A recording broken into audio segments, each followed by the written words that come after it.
Boa noite. Caiu a transmissão, infelizmente, porque caiu energia aqui na minha casa.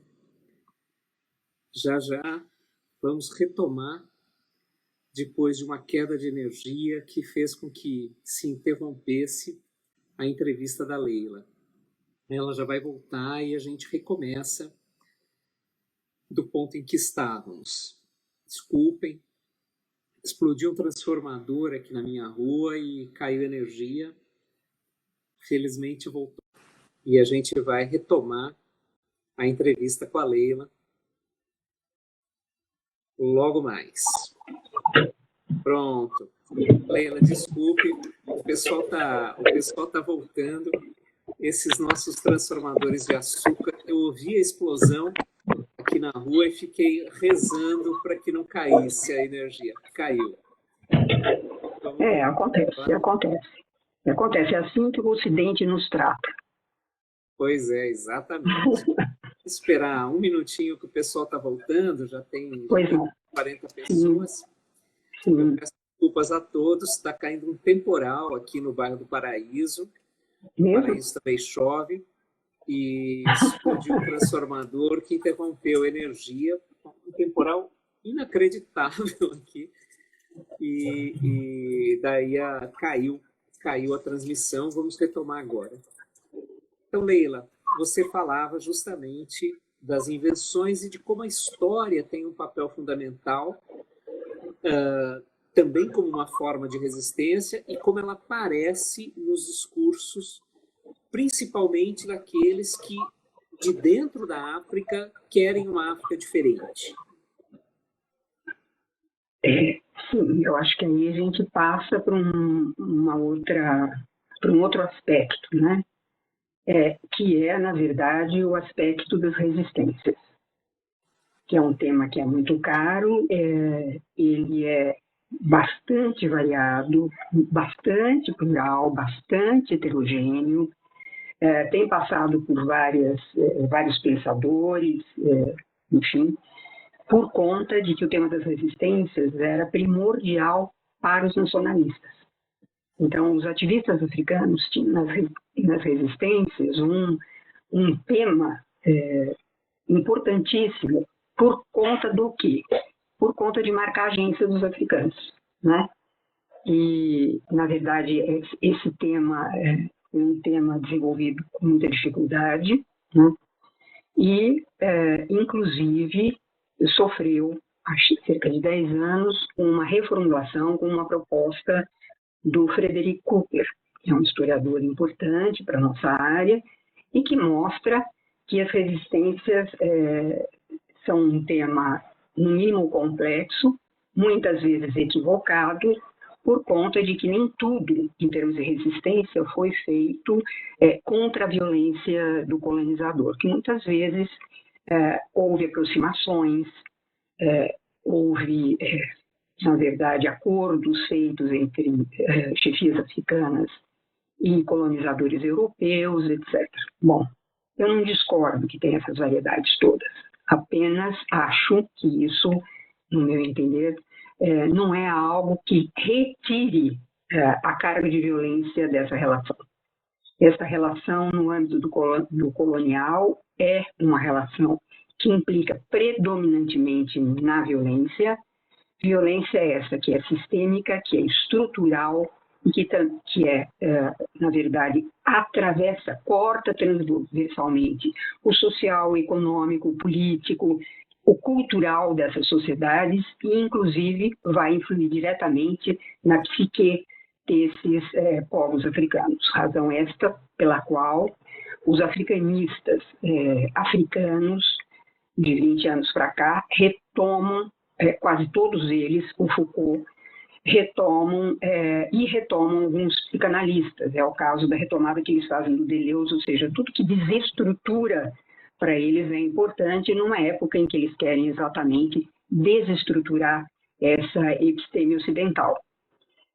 Portanto, eu acho que é um tema longo, eu acho que nos coloca sempre a palavrinha, quando a gente trabalha historicamente com eles, do predomínio de uma característica em relação às demais. Ou seja, essa resistência se faz em relação aos vários aspectos do colonial. Né? O que dá a cor de uma resistência, de um movimento ser diferente da outra? É o aspecto que predomina. Se ele é cultural, se ele é econômico e assim para frente. Também a gente, aos poucos, tem visto uma leva de jovens pesquisadores que têm trabalhado também com outras formas de resistência. É a música, né? É a dança, é o teatro, ou seja, essas são outras formas, muito a literatura, são outras formas de cercar essa questão da resistência. E para ter alguma linha, algum fio condutor, eu destaco também as resistências feitas por esses intelectuais e ativistas africanos. Leila, apareceu uma pergunta, deixa eu recuperar agora quem que levantou, o Ailton. Como que você faz um balanço? Talvez a gente vai e volta nos temas e nas conversas ao longo da entrevista, mas o Ailton levantou uma questão que eu acho que é uma questão muito interessante. Como você avalia o cenário geral do ensino da África nas escolas brasileiras de hoje? A África chegou às escolas? A história da África chegou às escolas? Ou nós continuamos fingindo que a África não existe ou só olhando a África a partir de uma perspectiva europeia? Eu acho que vários aspectos aí têm que ser abordados. Eu acho que a gente sabe que a África chega às escolas por uma lei, né? E, na verdade, a lei é um passo importante, é alguma coisa que coloca uma diferença em relação a tudo que era pensado em termos de ensino, ou seja, vai colocar também a África como primordial para o ensino de crianças, jovens e mesmo nas faculdades, né? Ou seja, as crianças não tão crianças, né? Os jovens nossos. E, na verdade, isso pega, em geral, né, os professores de sopetão. Ou seja, eles estão preparados para assumir essa nova disciplina. Né? Eles não têm muitas vezes têm tanta leitura quanto os seus próprios alunos, ou seja, ignoram a África e o que sabem dela é apenas dos africanos no capítulo sobre a escravidão no Brasil. Eles chegam aqui para trabalhar. Né? E, na verdade, por conta disso também, a escassez de material ainda é muito, muito grande, né? O que torna difícil este ensino.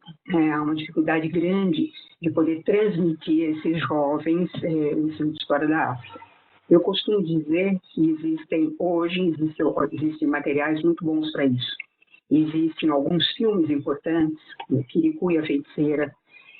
Existem livros, né, bastante bons, ou seja, uma literatura voltada para este público, que também é bastante efetiva, bastante boa. E, no caso do terceiro grau, né, ou seja, das faculdades, etc., o que se tem é cada vez mais concursos para professores estes que quase em todas as vezes são autodidatas em relação a se preparar os vários temas sobre a África, né? Lutando para que esta seja uma disciplina e uma área de estudo importante nos nossos meios. A academia ainda é um pouco reticente em relação a isso. Eu vou explicar como eu vejo. Né? Reticente por quê? Porque ela ainda é predominantemente eurocêntrica. Né? Ela ainda tem alguns preconceitos. Eu outro dia estava vendo a sua live, em que você contava histórias de um preconceito em relação à literatura. Não é de historiador quem trabalhava com literatura, predominantemente. Né? E a África era um campo, 23 anos atrás, era um campo que era muito tido como inferior. Os trabalhos sobre a África eram tidos como inferiores, como os professores como menos qualificados, menos preparados, né? E Enfim, e isso é uma realidade com a qual a gente se confronta até os dias atuais, né? Há pouca história da África nas academias, né?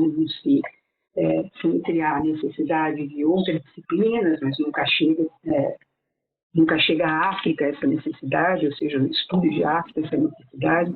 Então, a todo momento, a gente tem que lutar em diferentes níveis, ou seja, a gente tem que se preparar cada vez mais, atualizar a nossa bibliografia, formar os nossos orientandos, formar profissionais da área, né? E tem que militar para que isso continue, ou seja, para que a história da África continue, né? Agora mesmo eu estou saindo, aposentada, vou continuar várias atividades junto ao departamento, mas deixarei de dar aula para a graduação. E nós não temos quem dê aula de História Contemporânea de África na graduação. Então, veja que são impasses com os quais a gente está sempre se defrontando. Não estou dizendo com isso que outras disciplinas não têm importância, eu respeito todas como de grande importância, mas eu tenho que defender o que eu acho primordial, que é que se tenha o estudo de história da África, que ele não sofra interrupção. Foi muito difícil a gente chegar aqui, né?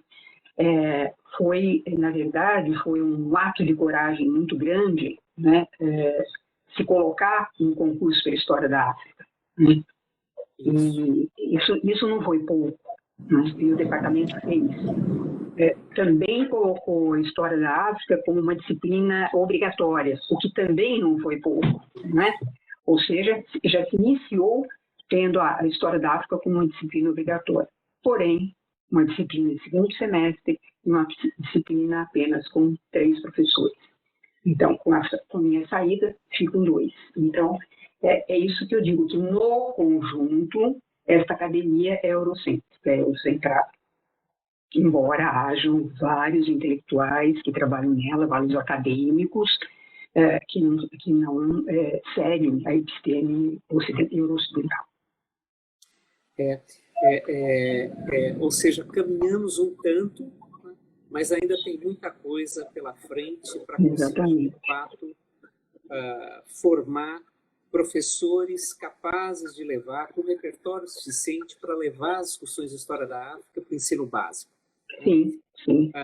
Você destacou, e a Marina está reiterando aí nos comentários, que lá no nosso departamento a história da África se tornou uma disciplina obrigatória antes da lei. Então, sim, foi essa vitória de que você falava, né? Foi essa em 1998, quando eu entrei, já era uma disciplina obrigatória. Isso foi feito por uma participação muito especial da professora Laura de Meli Souza e das professoras que eram chefe e vice-chefe de departamento, Lígia Coelho Prado e Ilana Blá. Elas realmente conseguiram, enfim, fazer com que predominasse essa ideia de colocar a história da África no nosso currículo, e história da África como disciplina obrigatória, optativa para todos os demais cursos da USP. Leila, vamos voltar um pouquinho. A Marina lembra que você foi a nossa primeira professora, né? Na verdade, eu tive o privilégio de acompanhar a primeira professora de História da África no Departamento de História da PUC, que foi você, e a primeira professora de História da África no Departamento de História da USP, que é você. Né? É verdade. Vamos fazer agora, depois de ter feito esse trajeto, esse caminho pelo ensino e pela abertura de um campo que cresceu bastante, como a Marina observa, vamos voltar para aquela discussão em que estávamos quando começou a confusão, acabou a luz, caiu a conexão, etc. Quando a gente preparava essa conversa, você usou uma expressão que me intrigou um pouco, e que eu queria que você desenvolvesse, porque ela é fascinante, né? A ideia de ideias itinerantes, da itinerância das ideias, quando a gente pensa questões africanas, quando a gente pensa a formulação de um pensamento africano, né? Inclusive agora há pouco a Marina havia lançado uma questão aí no chat sobre quais os pensadores africanos que hoje para você seriam centrais, decisivos, importantes, etc. Fala um pouquinho, por favor, para a gente dessa itinerância das ideias e de um pensamento africano que se afirme, que a gente espera ganhe cada vez mais ressonância. Então, eu começo de um ponto, dos últimos pontos ao qual me referi, que é a questão das temporalidades diferentes e também dos espaços diferentes, né? Ou seja, eles são diferentes, eles são colocados como assimétricos, não obstante, a partir de Said, eles sejam cada vez mais trabalhados como sendo territórios sobrepostos e histórias entrelaçadas. Então, não importa a assimetria, não importa as temporalidades diferentes e as geografias diferentes. É isso que é constitutivo do Império, né? E é isso que é constitutivo também da cultura desse Império. Dito isso, eu acho que essa ideia toda que o Said apresenta também é fruto de uma itinerância de ideias, né? E isso é alguma coisa que ele sabe muito bem, porque ele se refere em outro texto, que não é nem a obra Orientalismo, nem Cultura e Imperialismo, há um tema que ele desenvolve, que é o das apropriações criativas. Então, veja, isso é alguma coisa que ele trabalha mostrando a itinerância das ideias, dos pensamentos, do material das pessoas, né? Que no caso da África se localiza, sobretudo se a gente retomar alguns movimentos em que elas se deram, e que são movimentos que são hoje tratados pelos intelectuais africanos e, portanto, são as nossas referências para uma atualização bibliográfica, mas, sobretudo, uma atualização dos temas em relação à África, né? Que mudam, e as preocupações hoje são muito mais ligadas a essa itinerância de uma forma mais próxima ou menos, e por isso merece, eu acho, que a gente pense um pouquinho sobre elas. Como é que juntando as duas questões formuladas, como é que esses intelectuais hoje, como Mudimbe, como Ntunji, como Mbembe, né, principalmente outros, como é que eles pensam essas questões? Eles vão, cada um na sua área, né, portanto, em chaves analíticas diferentes, eles vão retomar as escrituras dos antropólogos do XIX, dos missionários, sobretudo dos antropólogos e dos missionários do século XIX. Né? Por que eles vão retomar antropólogos e missionários? Porque os antropólogos vão ser responsáveis por levarem à frente, durante o final do século XVIII e boa parte do XIX, das ideias ligadas à etnologia. Né? Então, foi uma antropologia muito voltada para a etnologia. E uma antropologia que foi chamada como de filha do imperialismo, por conta de reforçar estereótipos contidos nos paradigmas explicativos de África e dos africanos.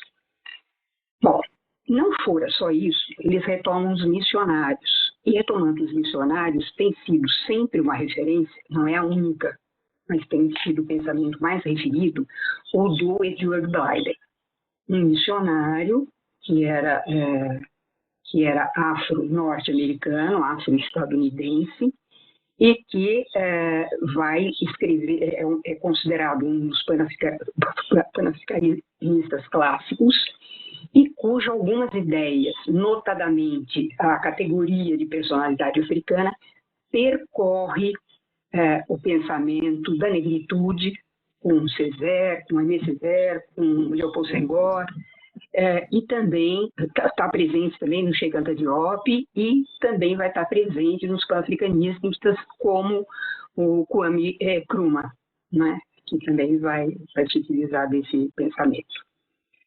Por que essa categoria é importante?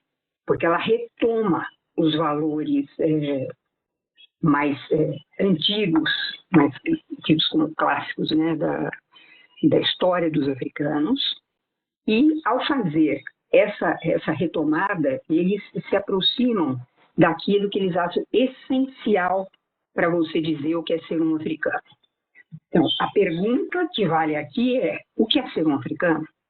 Que é uma pergunta que é retomada em conjunturas diferentes. Você vê que no prefácio do meu livro, escrito com uma generosidade muito grande pelo escritor moçambicano Mia Couto, ele começa fazendo essa pergunta: o que é ser africano? Não é? E isso aparece no Fanon, muito antes dele, é claro, no Franz Fanon, aparece no Amílcar Cabral, formuladas de maneiras diferentes, a pergunta, mas com esse sentido, não é? Com esse construto de saber quem somos nós, para onde que nós vamos, o que é ser um africano, não é? Então, essa busca faz com que esta noção de personalidade africana seja ainda hoje muito retomada, sobretudo pelos movimentos negros, né?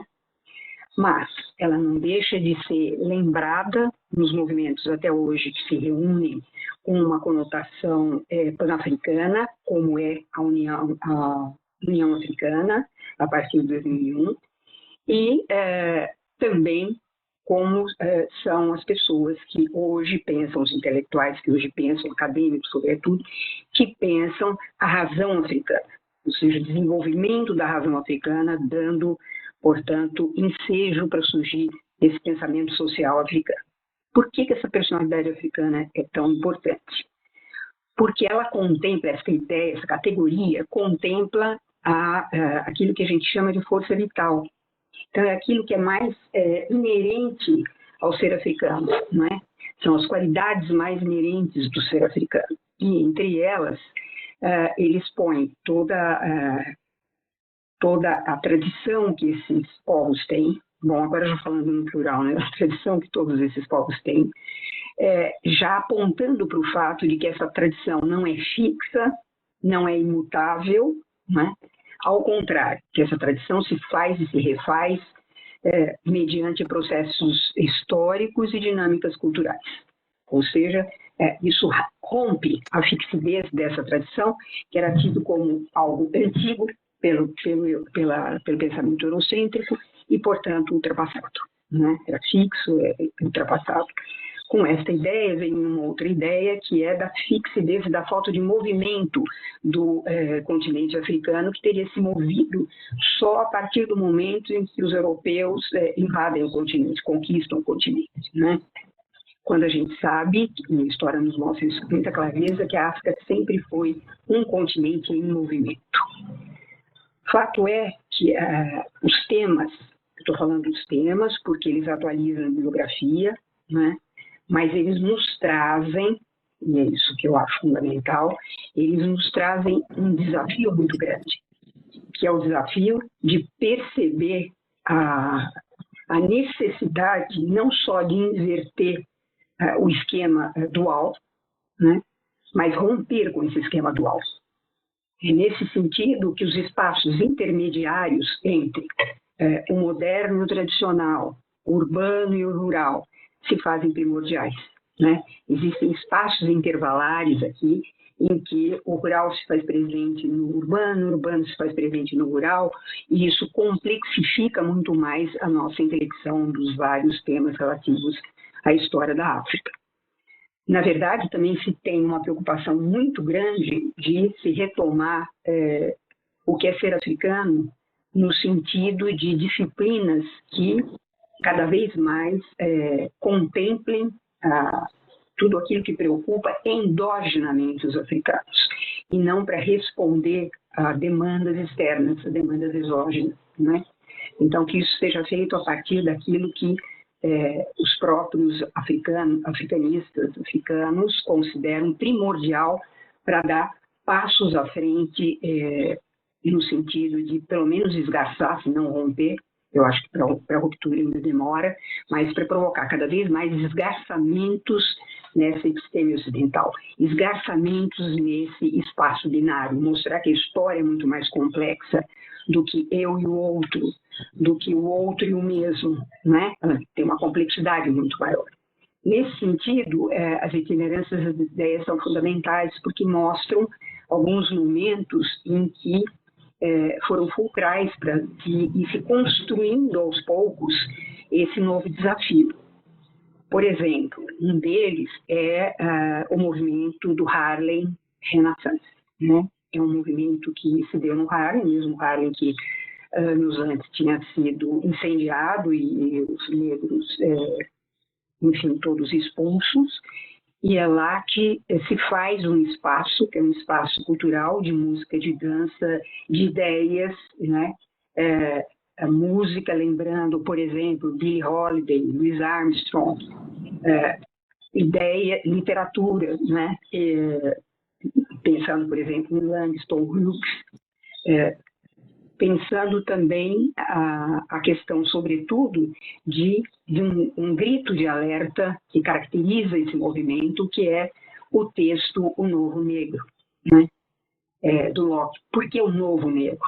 Né? Seria um negro que teria que se despir desse psiquismo que lhe foi imposto, né? E que o fez, portanto, se entender como inferior, como incapaz, incapaz, inclusive, de lutar por dignidade humana, por liberdade, né? E daí vai, daí para frente vai. Esse encontro foi um encontro importante porque teve a presença de pan-africanistas, como, por exemplo, o Du Bois, né? E o Marcus Garvey. Então, veja que aos poucos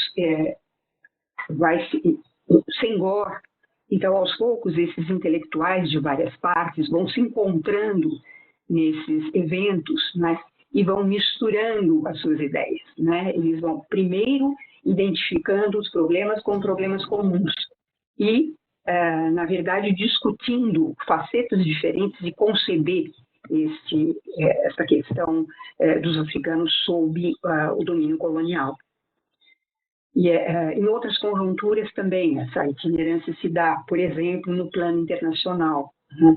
Sobretudo com as conferências de Bandung e também passando por Belgrado, mas Bandung e a Tricontinental de Havana, né? Bandung, sobretudo, é um marco para os africanos. Então, se você vai a eventos africanos, você tem que tomar cuidado, um carinho especial com a experiência em relação a Bandung. Essa conferência que, na verdade, celebrou os direitos humanos, os direitos das nações, né? Circunscrevendo o que seria a soberania dos Estados. Então, veja que várias pessoas cobram de não ter sido apenas um movimento mais retórico, né?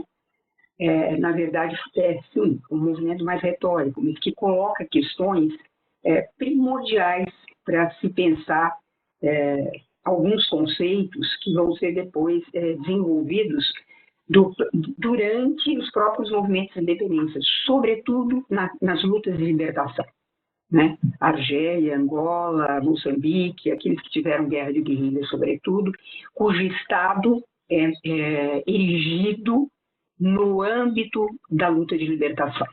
Então, é primordial saber essa questão da soberania, dos limites da soberania, que depois atravessa as independências e também vai estar presente na Organização da Unidade Africana e vai estar reiterado na Unidade Africana, que são as questões relativas, sobretudo, às relações neocoloniais estabelecidas pelos países, pelas metrópoles europeias em relação aos países recém-independentes da África. Hoje já não são mais recém-independentes, né? Mas ainda assim há liames neocoloniais claros, né, nas relações políticas de alguns deles. Eu lembro rapidamente o Chad em relação à França. Leila, a gente teve todo esse atrapalho aqui com a interrupção, etc., mas o tempo está acabando, mas ainda dá tempo de te perguntar sobre uma outra expressão que você usou nas nossas conversas de preparação dessa entrevista, que foi a reafricanização das mentes. Que bom. Isso. O que é e o que precisamos para que ela ocorra? Que bom que você perguntou isso.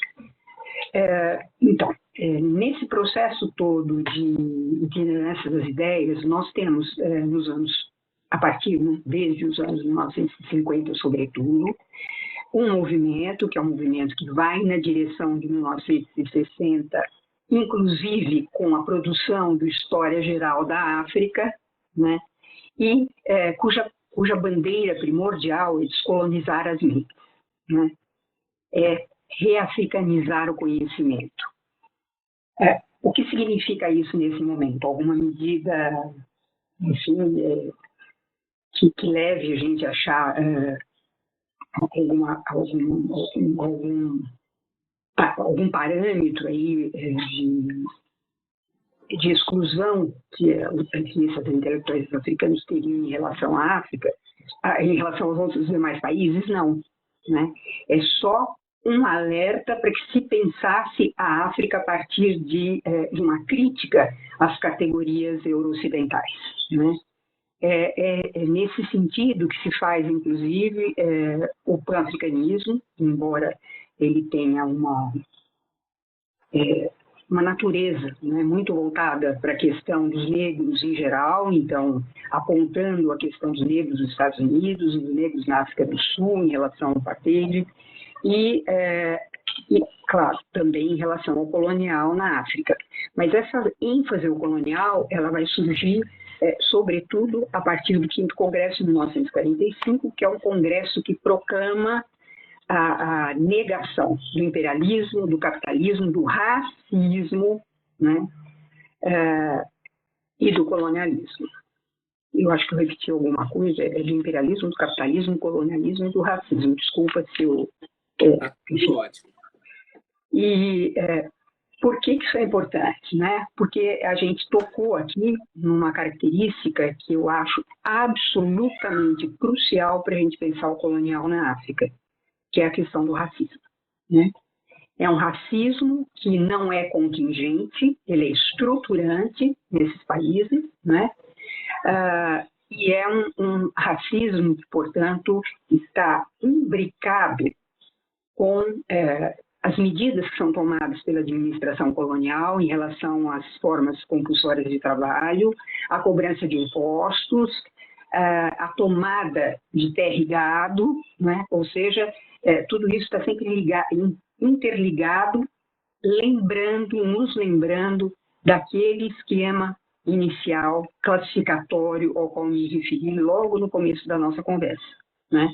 Então, essa hierarquização continua presente e essa questão do racismo ainda se faz bastante candente no próprio continente africano.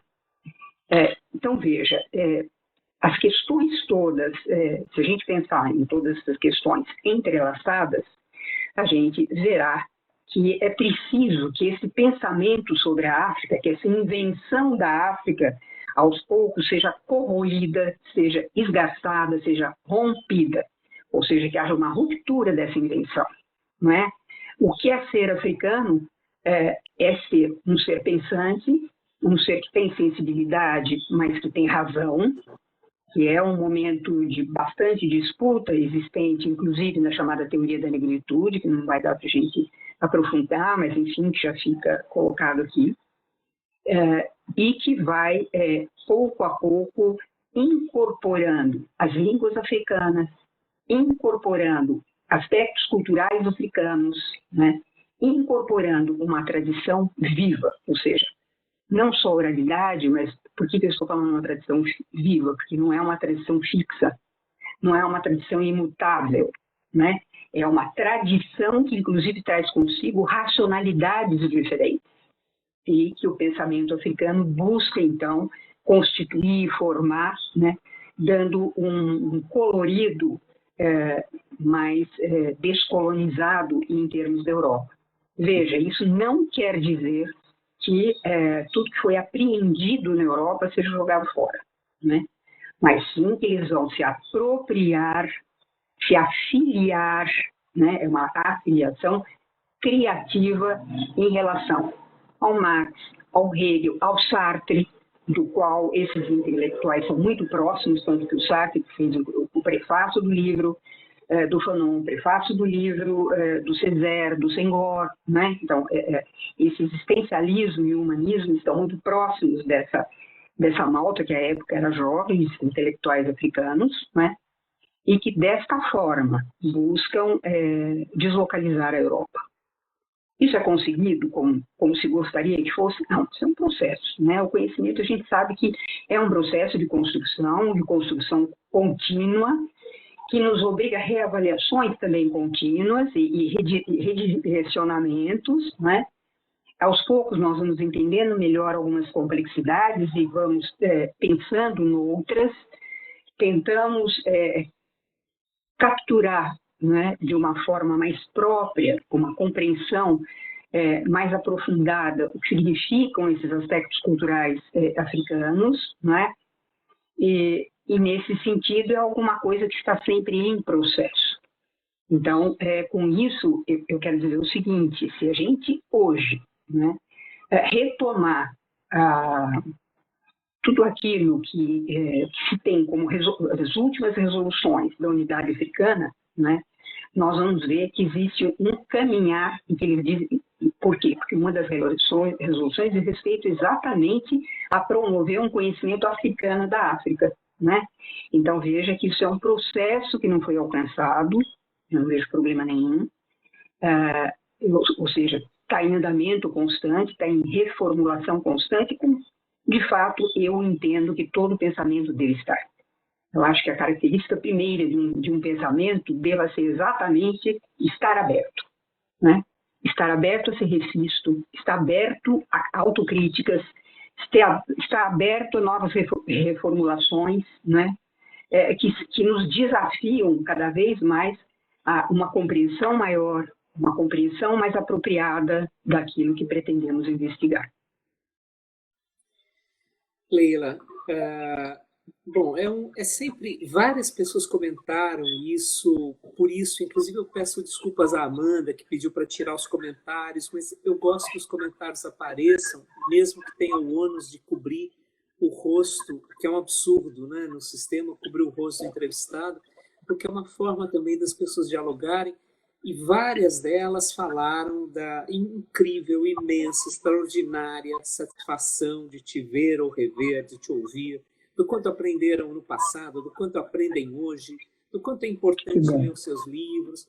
E eu tenho, inclusive, uma certa Mariana Leite Hernandes, que está dizendo que é um prazer, uma ex-aluna minha, né, que talvez você conheça, que foi um prazer nos ouvir. Mas, Conheço sim. Conhece, né? Conheço, bem de pertinho. Para mim é um prazer imenso, porque você é uma colega maravilhosa, você é uma intelectual de primeiríssima, você é uma referência o tempo todo, traz algo que a gente acha que deveria ser natural e inevitável, mas sabemos que não é, que é a dignidade em todos os momentos, em todas as situações. Então, eu quero, em nome da Comissão Editorial da revista, em meu nome, em nome da revista, evidentemente, te agradecer imensamente por essa entrevista. É uma pena que ela tenha sido cortada ao meio, mas a gente ainda vai fazer outra e daí não vai ter problema no meio do caminho. Sim. Super obrigado, Leila. Eu agradeço muito você, a comissão editorial toda, e digo que, para mim, a entrevista de hoje marca uma celebração, né? A celebração antecipada da minha aposentadoria, que deve ser publicada dia 3, e me deixa, portanto, essa ideia de celebração, que eu gosto muito e que eu adoro que tenha sido com você, que é uma pessoa humana incrível e intelectual que eu respeito profundamente. Então, eu termino com um brinde à vida. Que vivamos, né? Que todos sobrevivamos e vivamos. Obrigadíssimo, Leila. Obrigada a você. Convido todo mundo para assistir a próxima entrevista da revista no dia 1º de abril, uma quinta-feira também, às 8 horas, daqui a 2 semanas, com Elias Tomé Saliba, no tema Humor e Esfera Pública na História. Um grande abraço a todos. Protejam-se, recolham-se mais do que nunca e vivamos e celebremos a vida e que tenhamos muitas outras ocasiões de conversar. Beijo enorme, Leila. Beijo para você e para todos. Boa noite.